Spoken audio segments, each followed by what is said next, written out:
in the last session of this wonderful seminar on TOLKÄPPIYAM, I feel myself at the sea. I don't know from where to begin and where to end. So much knowledge.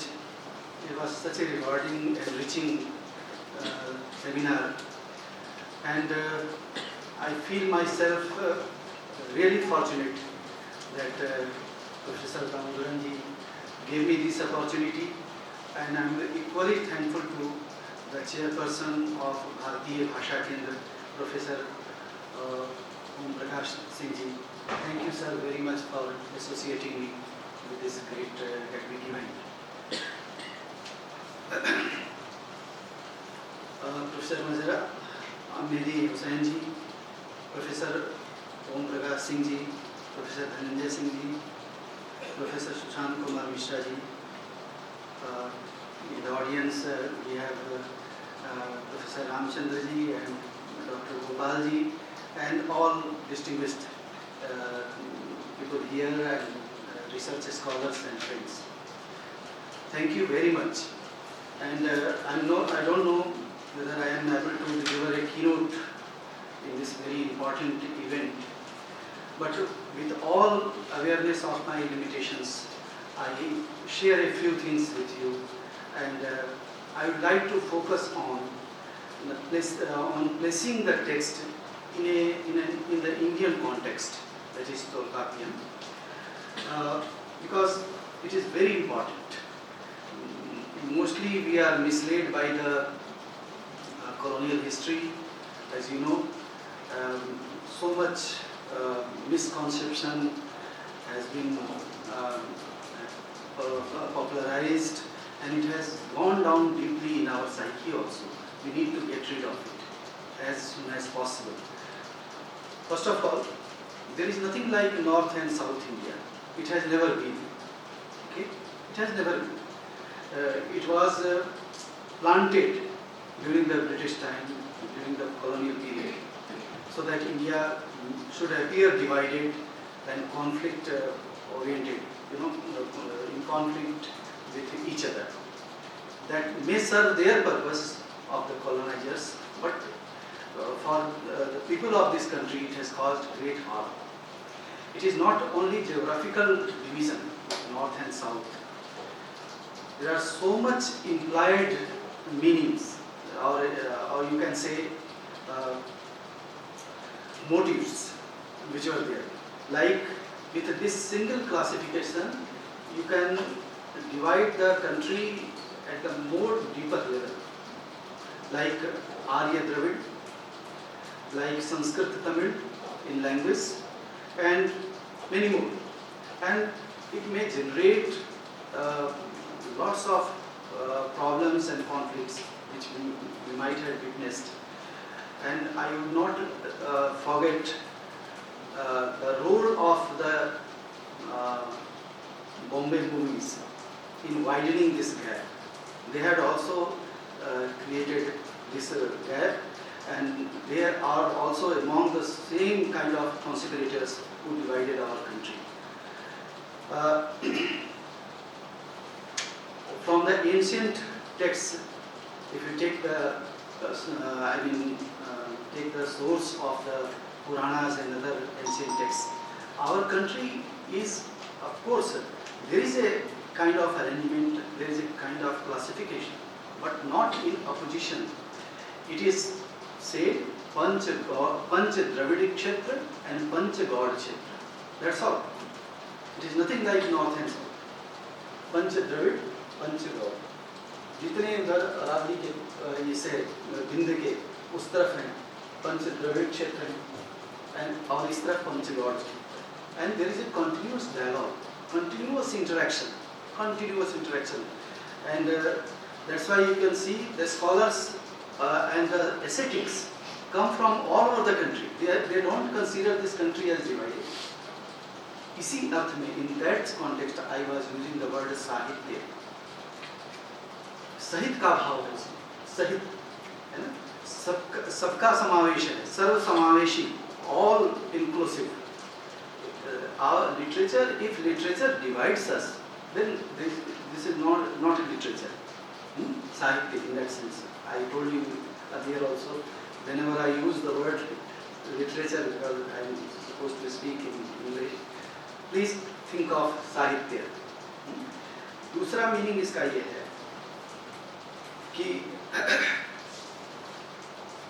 यह सहित का भाव, हित का भाव, हित के साथ, for the welfare of the people, for the welfare of community.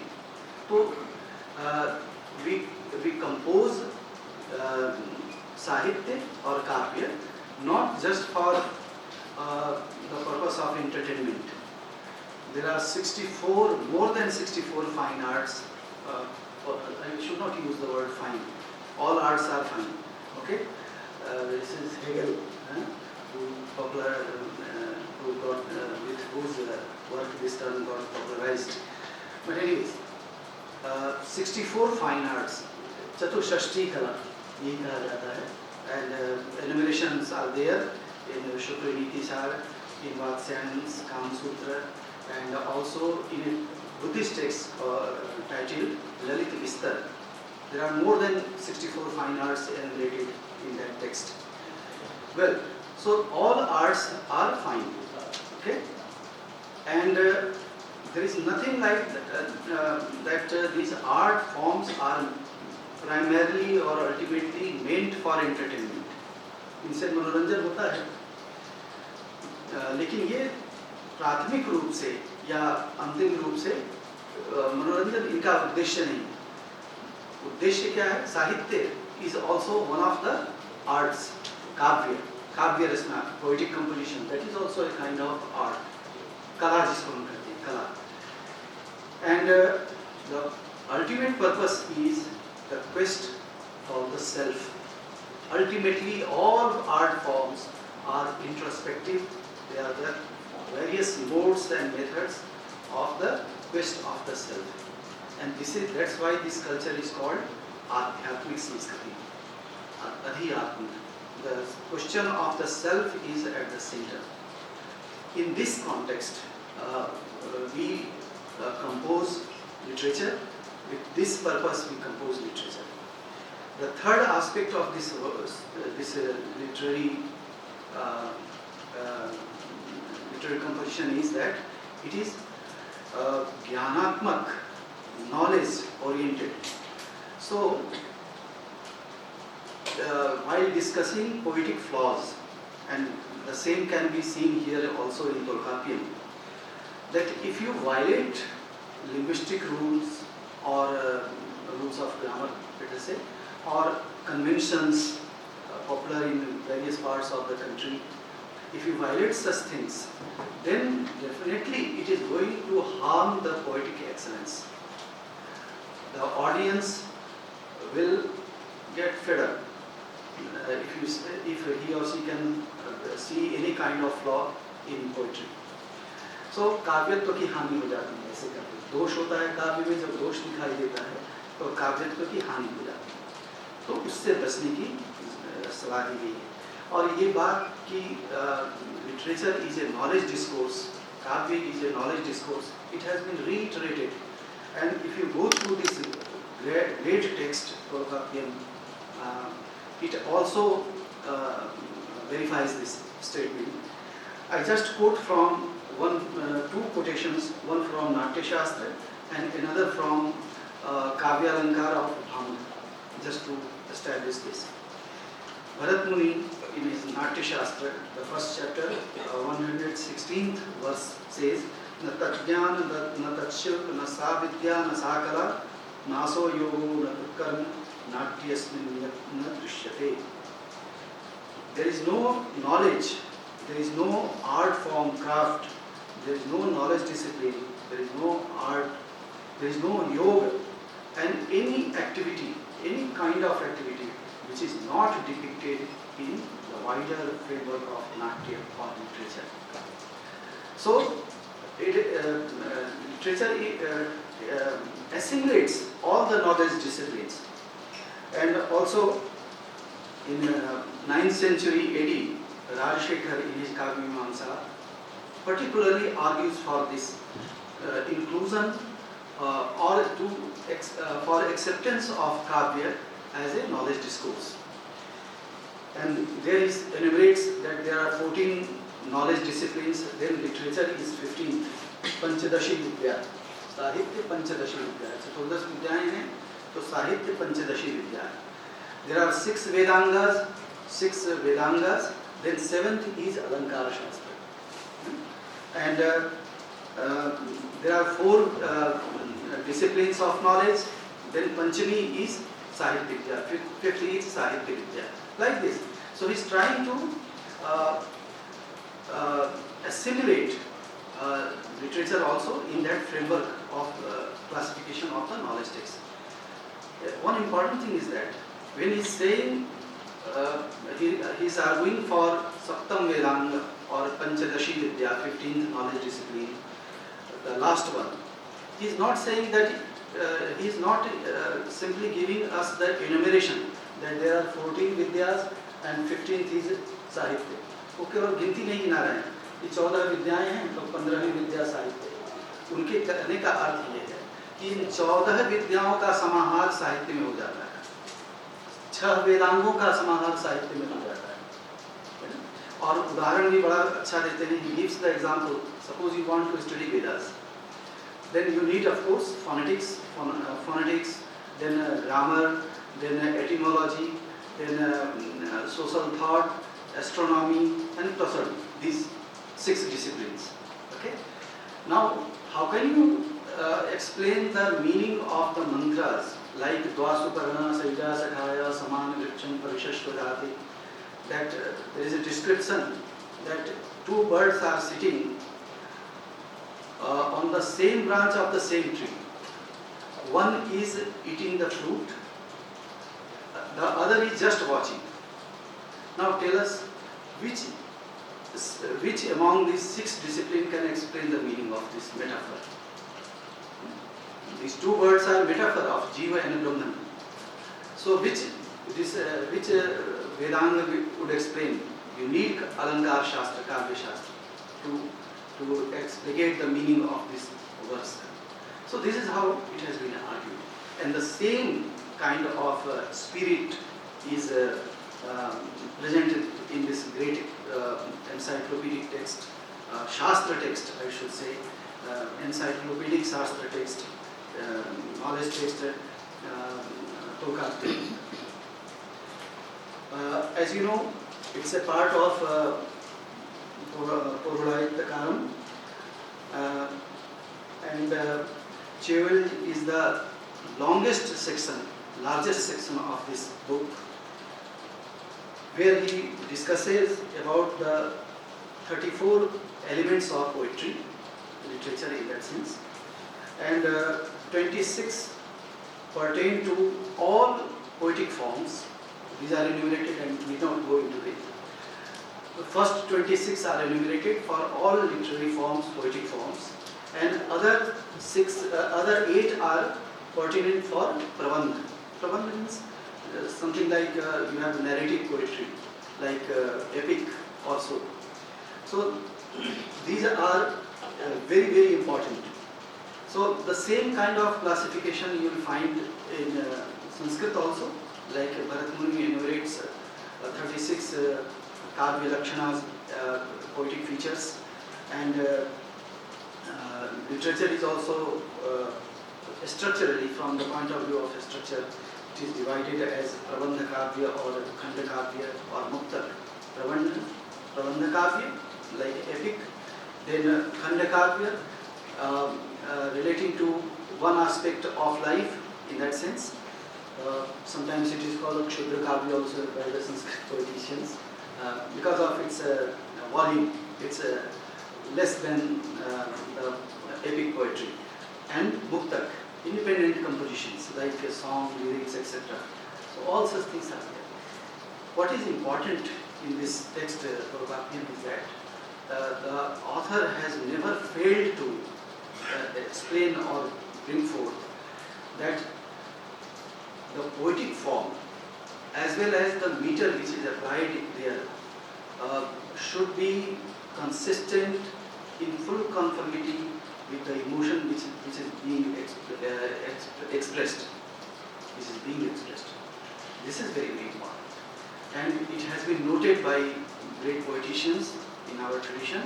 So, for example, you might be familiar with NEHRU of Kalidas. Kalidas uses Mandakranta Chanda, Mandakranta meter. It's a long meter, very slow moving meter. Since the poem explains the emotion of separation between wife and husband, let us say Yaksha and Yakshini, so Viyog ka karya hai. That's why the poetry is interested only in the last section. Yaksha was cursed and he has to stay away for 1 year from his wife or from his place Alkapuri, and now 8 months have passed. Only 4 months are remaining, and that is the rainy season. Okay. See, the poet is describing these 4 months only of rainy season, and this is the season described immensely by the poets in the context of love also. And this separation of these 4 months are unbearable. So that's why the poet is using a kind of long meter just to show, just to express that time is also moving very slow. The time is also Kaschit Kanta Virabhuruna Swadhikarat Pramatta Shapena Stangamit Mahima Varshavo Gena Varadu Yakshas Chakre Janatanya Asman Nodeshu Sridak Chaya Vastin Darshan Ramgiriya Shune, like that. Long meters. So it goes well with the emotion which the poet is expressing. So many such things are there. This is a text which is to be studied widely, and I am grateful to you, sir, that from your department this initiative has been taken, and it should I should say that some common courses like courses with Sanskrit, we teach comparative poetics. So this text now, since it is available in Hindi also, this text can be included, and we can jointly offer some courses, part-time courses, diploma courses, something like that, so that it should be widely known. And students and scholars, JNU is known for its research. So our research scholars must be familiar with the rich cultural, intellectual heritage which we have. So such courses may be framed relating to language, relating to TOLKΑPPIYAM and poetry, two great epics, Mani Meghলাই and Mr. Parikar. It's unique in the sense that I don't think, I just checked with my learned friend Sushantji. He's a walking encyclopedia himself. So he said that only these two epics have female protagonists. These two epics. This is unique. And my friend in the earlier session talked about Akam and Puram. So there are, why I am saying that if we study these traditions, intellectual, literary, cultural traditions, our country, our knowledge systems will be more widened and enriched. And this is our duty also, as a researcher, as a teacher, as students, this role we have to perform. I should not say, since time is up now, I am grateful to Bharatiya Bhasha Kendra and Professor Singh ji, who is so kind to me to invite for this valedictory session, and Professor Damodharan ji, and all scholars who are present here. Thank you so much. Thank you very much. Namaskar.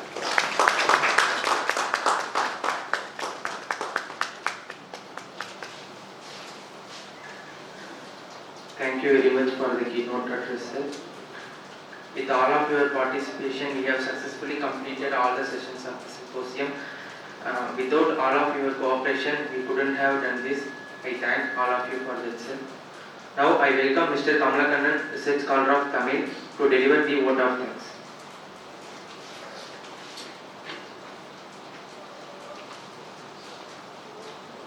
Hello everybody. Now we are going to conclude this session. So first of all, I would like to thank Professor Om Prakash Singh, who is presiding over this session. Thank you very much, sir.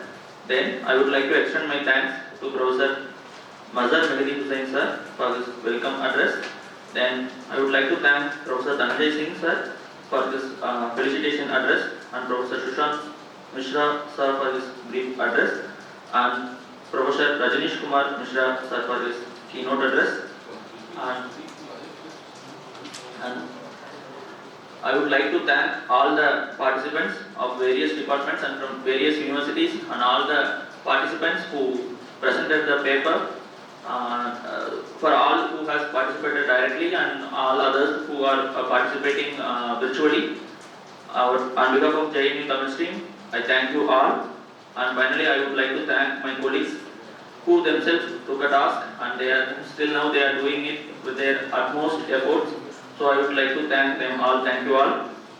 Our Tamil Stream anticipates the same kind of support and kindness from you all for the future endeavors going to be taken by our Tamil Stream. Thank you very much. Thank you all. Thank you.